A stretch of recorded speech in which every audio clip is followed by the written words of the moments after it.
Hi കൂട്ടുകാരെ, അപ്പം നമ്മൾ ഇന്നത്തെ വീഡിയോയിൽ നമ്മൾ മൂന്നാറിലേക്കൊന്ന് പോവാണ്. മൂന്നാറിലേക്കല്ല, മൂന്നാറിൽ നിന്നും കാന്തള്ളൂർ. കാരണം മൂന്നാർ ടൗണൊക്കെ നമ്മൾ ഏകദേശമൊക്കെ കണ്ടിട്ടുണ്ട്. അതുകൊണ്ട് കാന്തള്ളൂർ എന്ന് പറയുന്ന സ്ഥലത്താണ് ഞങ്ങളിപ്പോൾ നിൽക്കുന്നത്. കാന്തള്ളൂരിൽ ഒരു തേന്മല എന്ന് പറയുന്ന സ്ഥലത്ത്. തേന്മല എന്ന് പറയാൻ തേൻ കൊണ്ടുള്ള മലയെന്നല്ല, ആ മലയുടെ മുകളിൽ അതിഭീകരമായ രീതിയിൽ തേൻകൂടുണ്ട്. അപ്പോൾ ആ കൂട്ടിൽ നിന്ന് ഇങ്ങനെ തേൻ ഇങ്ങനെ ഒലിച്ച് വന്ന് നിൽക്കുന്ന കാഴ്ചയൊക്കെ നമുക്ക് അതിനകത്ത് കാണാമെന്നാണ് പറഞ്ഞത്. പക്ഷെ മഴ ആയതുകൊണ്ട് അത് എത്രത്തോളം സക്സസ് ആകുമെന്ന് പറയാൻ പറ്റില്ല. അതിൻ്റെ അടുത്ത് വരെ നമുക്ക് എത്താൻ പറ്റുമോ എന്നുള്ള കാര്യം ഒരു ചെറിയ സംശയമാണെന്ന് നമ്മളെ കൊണ്ടുവന്ന ചേട്ടൻ പറഞ്ഞു. അപ്പോൾ ഇത് വലിയൊരു പാറക്കെട്ടാണ്. ആ പാറക്കെട്ടിൻ്റെ അടിയിൽ കൂടെ നമ്മൾ ഒന്ന് ശ്രമിച്ചു നോക്കുക. അപ്പോൾ കുറച്ച് ടൂറിസ്റ്റുകളൊക്കെ അങ്ങോട്ട് പോയിട്ടുണ്ട്, ഇപ്പോഴും പോകുന്നുമുണ്ട്. കുറച്ച് പോയ ആളുകളൊക്കെ തിരിച്ചിറങ്ങി വരുന്നത് ഞങ്ങൾ കണ്ടായിരുന്നു. അപ്പോൾ ആ തേന്മലയിലേക്ക് ഞങ്ങളിങ്ങനെ പൊയ്ക്കൊണ്ടിരിക്കുകയാണ്. ഇത് ഒരു കാടിനകത്തൂടെ നമ്മൾ മേപ്പോട്ട് പോകുന്നത്. നല്ല കാടാ. കാന്തള്ളൂർ എന്ന് പറയുന്ന സ്ഥലത്താണ്.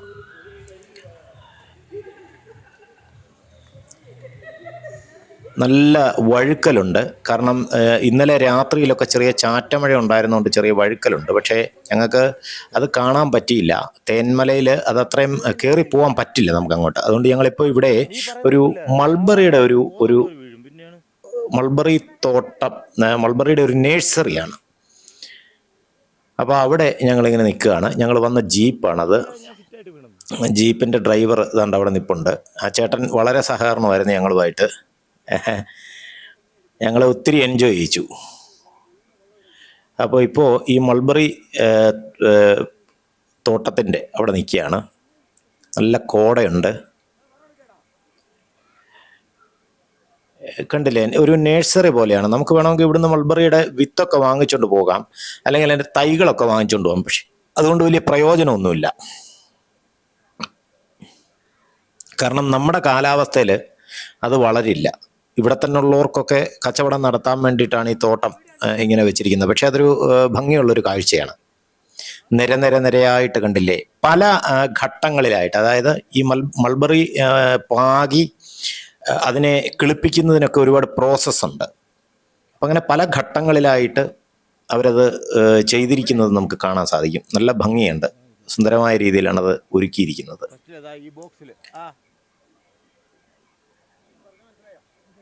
കണ്ടില്ലേ, ഒരു പ്രത്യേക രീതിയിൽ. അപ്പോൾ അത് കഴിഞ്ഞ് ഞങ്ങൾ മറ്റൊരു സ്ഥലത്തെത്തി. ഇവിടെ നല്ല കോടയാണ്. ഇത് ഭ്രമരം പോയിന്റ് എന്നാണ് ഇതിന് പറയുന്നത്. അതായത് ഭ്രമരം, മോഹൻലാലിൻ്റെ ഭ്രമരം സിനിമ ഷൂട്ട് ചെയ്ത ഭ്രമരം പോയിന്റാണ് ഇവിടെ. പക്ഷെ നല്ല ചെളിയാണ് തറയിലെല്ലാം.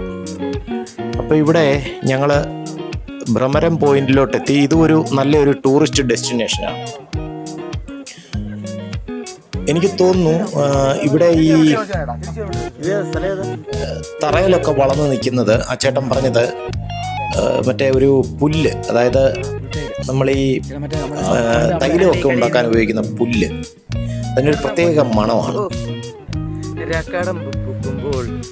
പുൽത്തൈലം, തൈലം ഉണ്ടാക്കാൻ ഉപയോഗിക്കുന്ന പുല്ലാണത്. എല്ലാ പുല്ലും കൊണ്ടും ഈ തൈലം ഉണ്ടാക്കാൻ പറ്റത്തില്ല. പുൽത്തൈലം എന്ന് പറയുന്നത് ഒരു പ്രത്യേകതരം പുല്ലാണ്. അത് ഒടിക്കുമ്പോൾ തന്നെ ആ പുൽത്തൈലത്തിൻ്റെ ഒരു മണം ശരിക്ക് നമുക്ക് അനുഭവപ്പെടും. നല്ല കോട ഇറങ്ങി നിൽക്കുകയാണ്. ഒരു പ്രത്യേക ക്ലൈമറ്റാണ് ഇവിടെ. നല്ല തണുപ്പും കോടയൊക്കെ ഇറങ്ങി വളരെ സുന്ദരമായ ഒരു കാഴ്ച, ഒരു സ്വർഗത്തിൽ നിൽക്കുന്നത് പോലെ. ഇവിടെ ടൂറിസ്റ്റുകൾക്ക് വേണ്ടിയിട്ട് ഒരു ചെറിയ ഏറുമാടം ഒക്കെ ഉണ്ടാക്കി വെച്ചിട്ടുണ്ട്, നല്ല ഭംഗിയായിട്ട്. ടൂറിസ്റ്റുകൾ വരുന്നവർക്ക് വേണ്ടിയിട്ടുള്ള ഏറുമാടം. നമ്മൾ പണ്ട് കാലങ്ങളിൽ മൃഗങ്ങളിൽ നിന്നൊക്കെ രക്ഷ നേടാൻ വേണ്ടി ഉപയോഗിച്ചിരുന്ന ഒരു സാധനമാണ്. പക്ഷേ ഇത് ആർട്ടിഫിഷ്യലായിട്ട് ഉണ്ടാക്കി വെച്ചിരിക്കും. നമ്മളത് കഴിഞ്ഞിട്ട് കണ്ടില്ലേ, നല്ല കോടയാണ്. അപ്പോൾ അത് കഴിഞ്ഞിട്ട് അവിടുന്ന് ഇറങ്ങി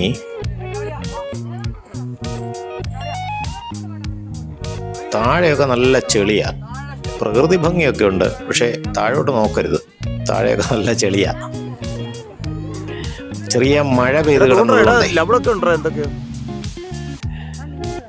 ചെളിയുണ്ട് കൂടുതലും. അതുകൊണ്ട് സൂക്ഷിച്ചൊക്കെ ഇറങ്ങാവൂ. വേലിയൊക്കെ കെട്ടി തിരിച്ചിട്ടുണ്ട്. ഇതൊക്കെ പ്രൈവറ്റ് പ്രോപ്പർട്ടികളാകാം. ഇനി നമ്മൾ ഒരു പുൽത്തൈലമൊക്കെ ഉണ്ടാക്കുന്ന ഒരു സ്ഥലത്തോട്ടാണ് നമ്മളിപ്പോൾ പോകുന്നത്. ഇവിടെ ഈ പരമ്പരാഗതമായ രീതിയിൽ പുൽത്തൈലം തറ തുടയ്ക്കുന്ന ഇതൊക്കെ ഉണ്ടാക്കുന്ന ഒരു സ്ഥലത്തോട്ടാണ് പോകുന്നത്. കണ്ടില്ല, ഇവിടെ ഒരു കോലമൊക്കെ വെച്ചിട്ടുണ്ട്.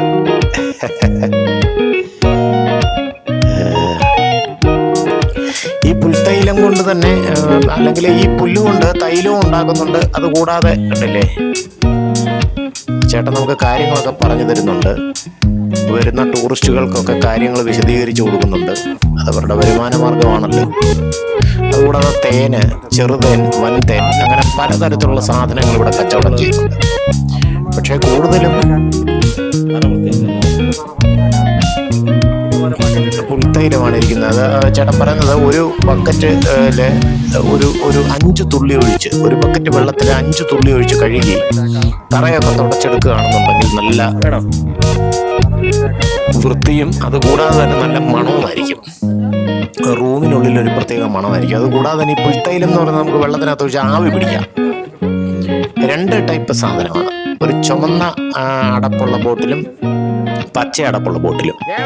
ചുമന്ന അടപ്പുള്ള ബോട്ടിലേത് നമുക്ക് ആവി പിടിക്കാനുള്ള തൈലവും, പച്ച അടപ്പുള്ളത് നമുക്ക് തറയൊക്കെ തുടയ്ക്കാനുള്ളതും. അങ്ങനെ 2 ടൈപ്പ് പുൽത്തൈലങ്ങളാണ്. നല്ല കോടയാ, കണ്ടില്ലേ, രസമുണ്ട് കേട്ടോ. അപ്പോൾ അത് കഴിഞ്ഞിട്ട് ഞങ്ങൾ വല്ലതും ഭക്ഷണം കഴിക്കാൻ വേണ്ടിയിട്ട് ഇറങ്ങിയ സമയത്ത് ഞാൻ അവിടെ ഒരു വീട്, കുറേ പറമ്പിനകത്തൊരു വീട് മാത്രമായിട്ട് നിൽക്കുന്നത് കണ്ടു. അപ്പം അത് കണ്ടിട്ട് അതിൻ്റെ ഭംഗി ഒന്ന് ആസ്വദിക്കാൻ വേണ്ടിയിട്ട് ഇറങ്ങിയതാണ്. കാരണം ആ വീടും പുറകിലെ മലനിരകളുടെ ഒരു ഭംഗി എന്ന് പറയുന്നത് ഒരു പ്രത്യേകതയാണ്. നമ്മൾ സിനിമയിലൊക്കെ കാണുന്ന ഒരു എഫക്റ്റ് തോന്നി. നമ്മൾ ചില സിനിമകളിൽ കിലുക്കം, അല്ലെങ്കിൽ ചില സിനിമകളിലൊക്കെ കണ്ടിട്ടുള്ള ചില തേന്മാവിൻ കൊമ്പത്ത് ഒക്കെ സിനിമകളിൽ കണ്ടിട്ടുള്ള ചില പ്രകൃതി ഭംഗി. അപ്പോൾ അത് കണ്ടുകൊണ്ട് നോക്കിയതാണ്. അപ്പോൾ അത് കഴിഞ്ഞിട്ട് ഞങ്ങൾ ഇവിടെ ഒരു വന്യജീവി സങ്കേതത്തിലോട്ട് വന്നു. അവിടെ മാനുകൾ ധാരാളമായിട്ടുണ്ട്. കണ്ടില്ലേ, കൊമ്പുള്ള മാന്, കൊമ്പില്ലാത്ത മാൻ, കലമാൻ, ഇങ്ങനെ പല വെറൈറ്റി ടൈപ്പിലുള്ള മാനുകളുണ്ട്. പുള്ളിമാൻ, പുള്ളിയില്ലാത്ത മാൻ. അപ്പോൾ അത് കുറേ നേരം ഞങ്ങൾ ഇവിടെ നിന്ന് ആസ്വദിച്ചു. അപ്പോൾ അതിനുശേഷം നമ്മുടെ ചേട്ടൻ നമ്മളെ ഒരു കുന്നിന് മുകളിലോട്ട് കൊണ്ടുപോയി.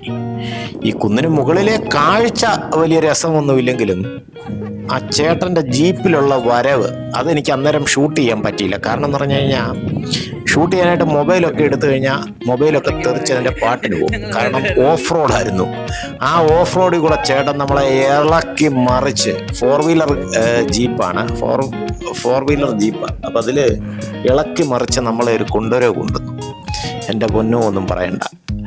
ഇവിടുത്തെ കാഴ്ചകളൊക്കെ രസകരമാണ്. ഇത്രയേ ഉള്ളൂ ഇവിടെയൊക്കെ കാണാനായിട്ട്. വേറെ പ്രത്യേകിച്ച് പിന്നെ ഈ താഴ്വരകളൊക്കെ കാണാം. പിന്നെ ഒരു വെള്ളച്ചാട്ടം, താഴെയുള്ള ഒരു വെള്ളച്ചാട്ടം കാണാം.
ചേട്ടൻ്റെ ജീപ്പിലിരുന്നൊരു വീഡിയോ എടുത്തോട്ടെന്ന് ചോദിച്ചു. ജീപ്പ് ആദ്യം ജസ്റ്റ് ഒന്ന് ഓടിച്ച് നോക്കട്ടെ എന്ന് ചോദിച്ചു. ചേട്ടൻ പറഞ്ഞു പറ്റില്ല, 4 വീലർ ജീപ്പ് ഓടിക്കണമെന്നുണ്ടെങ്കിൽ പ്രത്യേക ലൈസൻസ് വേണം, അത് ഓടിക്കാൻ തരത്തില്ല എന്ന് പറഞ്ഞു. എനിക്ക് ഇപ്പോൾ കാറൊക്കെ ഓടിക്കാനുള്ള ലൈസൻസേ ഉള്ളൂ. ചേട്ടൻ പറഞ്ഞു അങ്ങനെ ഞാൻ ആ ജീപ്പിൻ്റെ ഫ്രണ്ടിലിരുന്ന് ഒരു വീഡിയോ പിടിച്ചു. കൊതി കൊണ്ടാ കേട്ടോ, നല്ല രസമായിരുന്നു ആ ചേട്ടൻ്റെ ഡ്രൈവിങ്. അപ്പോൾ അത് കണ്ടൊരു കൊതി മൂത്തിട്ടാണ് അതിൻ്റെ ഫ്രണ്ടിൽ ഇരുന്നൊരു വീഡിയോ എടുത്തു.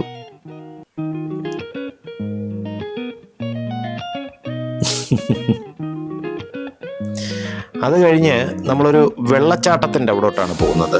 വെള്ളച്ചാട്ടം എന്ന് പറഞ്ഞാൽ ഇങ്ങനെ ഈ ഷവറിൽ നിന്നൊക്കെ വീഴുന്നത് പോലെ സ്പ്രെഡ് ചെയ്തുള്ള വെള്ളച്ചാട്ടമാണ്. അതിമനോഹരമായ ഒരു കാഴ്ച, അതായത് നിവർന്ന് നേരെ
ഇവിടെ കണ്ടില്ലേ പൂക്കളും കാര്യങ്ങളും ഒക്കെ ഉണ്ട്. ഇതൊരു സർക്കാരിൻ്റെ അധീനതയിൽ ഉള്ളതൊന്നുമല്ല, എന്നാൽ പ്രൈവറ്റ് പ്രോപ്പർട്ടി അല്ല, ഒരു പുറമ്പോക്ക് ഭൂമി പോലെ കിടക്കുന്നതാണ്. കച്ചവടക്കാരൊക്കെ ഉണ്ട് അവിടെ, 2-3 കച്ചവടക്കാരുണ്ട്. അവർ ഈ ദോശ, ചായ, കാപ്പി, ഓംലെറ്റ് ഇങ്ങനെയുള്ളതൊക്കെ അവിടെ ചെറുകിട കച്ചവടം ചെയ്യുന്നുണ്ട്. പാക്കറ്റ് ഫുഡുകൾ വളരെ കുറവാണ്, കാരണം ഇതൊക്കെ ഈ പ്രകൃതിക്ക് ദോഷമുണ്ടാക്കുന്ന തരത്തിലുള്ള സാധനങ്ങളൊന്നും ഇവിടെ കച്ചവടം ചെയ്യത്തില്ല. പ്ലാസ്റ്റിക് ഉൽപ്പന്നങ്ങൾ അല്ലെങ്കിൽ ബോട്ടിൽഡായിട്ടുള്ള സാധനങ്ങളൊന്നും കഴിവതും ഇവിടെ വിതരണം ചെയ്യത്തില്ല. കണ്ടില്ലേ, ഇവിടെ നമുക്ക് എല്ലാവരും കുളിക്കുന്നു നോക്കിയുണ്ട്. പക്ഷേ എനിക്ക് തോന്നുന്നു ഇതിലും രസകരമായിട്ട് മറ്റേടത്ത് കുളിക്കാമായിരുന്നു. നല്ലൊരു വെള്ളച്ചാട്ടം,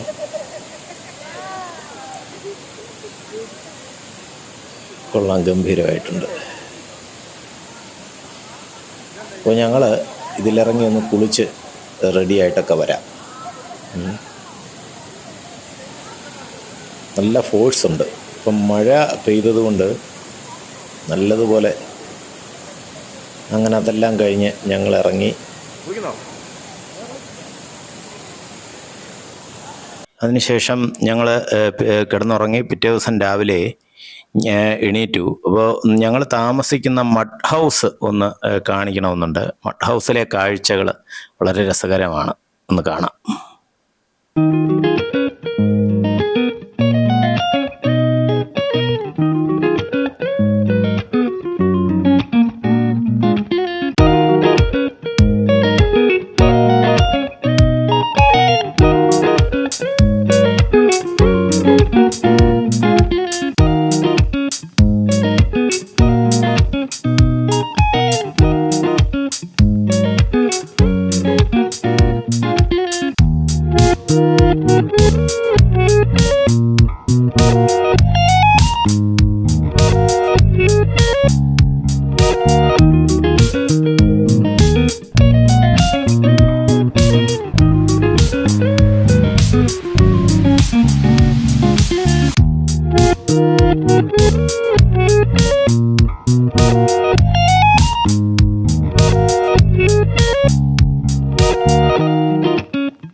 വളരെ മനോഹരമായ ഒരു കാഴ്ചയാണ്. അപ്പോൾ ഈ മഡ് ഹൗസിൽ ഞങ്ങളപ്പം താമസിച്ചിരുന്നിടത്തൊരു ചേച്ചി ഉണ്ടായിരുന്നു. അപ്പോൾ ചേച്ചി പാല് വാങ്ങിക്കണമെന്ന് പറഞ്ഞപ്പോൾ ഞങ്ങൾ പാല് വാങ്ങിക്കാൻ വേണ്ടിയിട്ട് ചേച്ചി പോകാമെന്ന് പറഞ്ഞു. ഞങ്ങൾ പറഞ്ഞു ചേച്ചി പോകണ്ട, ഞങ്ങൾ പോകാം, ഞങ്ങളും കൂടെ വരാമെന്നും പറഞ്ഞുകൊണ്ട് പാല് വാങ്ങിക്കാൻ വേണ്ടിയിട്ട് ഞങ്ങൾ ചേച്ചിയുടെ കൂടെ ഇറങ്ങി. അപ്പോൾ അങ്ങനെ ഇറങ്ങി ഞങ്ങൾ ചേച്ചിയുടെ അവിടുത്തെ കാഴ്ചകളൊക്കെ ഒന്ന് നടന്ന് കാണാൻ വേണ്ടിയിട്ട് ഇറങ്ങിയതാണ്.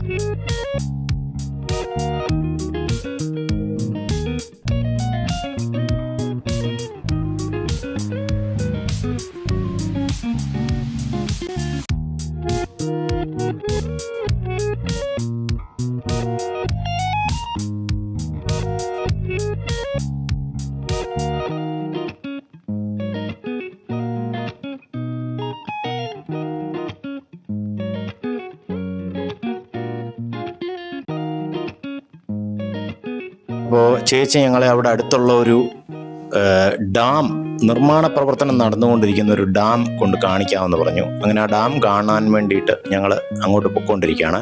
ചേച്ചിയുടെ താമസിക്കുന്ന വീട്ടിലോട്ട് കയറുന്നതൊക്കെ അതിമനോഹരമായ കാഴ്ചയാണ്. ഇവിടെ ഒരു ക്ഷേത്രമുണ്ട്. ആ ക്ഷേത്രത്തിൻ്റെ അവിടെ നിന്ന് കുറച്ച് മുന്നോട്ട് പോയി ലെഫ്റ്റ് തിരിഞ്ഞ് പോയാൽ അവിടെ ആ ഡാമിലെത്താം. ചേച്ചി പാലും ഒക്കെ വാങ്ങിച്ചുകൊണ്ടാണ് ഞങ്ങളുടെ കൂടെ വരുന്നത്. ചേച്ചിക്ക് അപാര സ്പീഡാണ് കേട്ടോ, ഭയങ്കര സ്പീഡാണ്. നടപ്പൊക്കെ വലിയ രസമാണ്. ഇത്രയും പ്രായമായിട്ടും നല്ല സ്പീഡിലാണ് നടക്കുന്നത്. ഞാൻ ചേച്ചിയുടെ പുറകെ ഓടിയാണ് പോയത്.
അപ്പുറത്ത് വെള്ളം കെട്ടിക്കിടക്കാണോ? അപ്പൊ എവിടുന്ന, ഏത് ആർട്ടിലെ വെള്ളമാണ് ഇത്?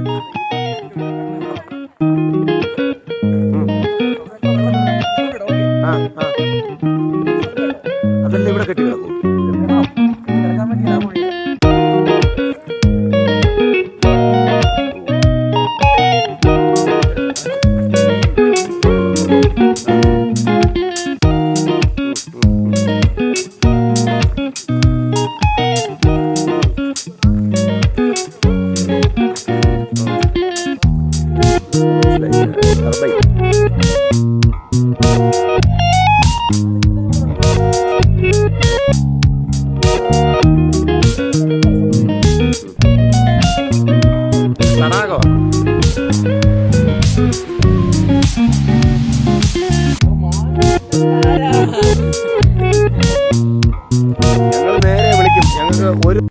ഒരു പാചകത്തിനോ?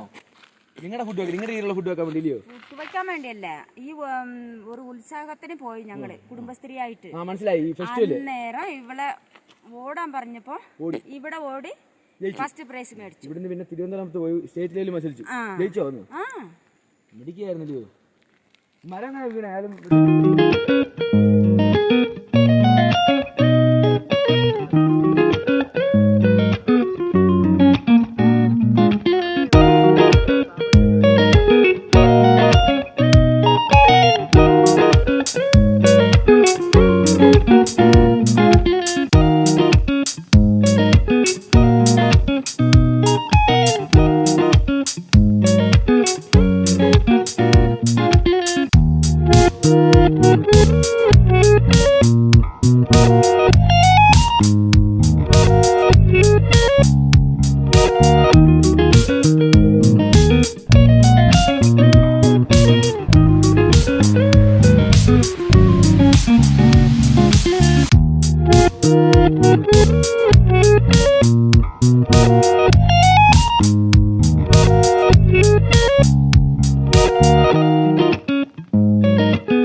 അങ്ങനെ ഇന്നത്തെ വീഡിയോ നമ്മൾ അവസാനിപ്പിക്കുന്നു. ഓക്കെ.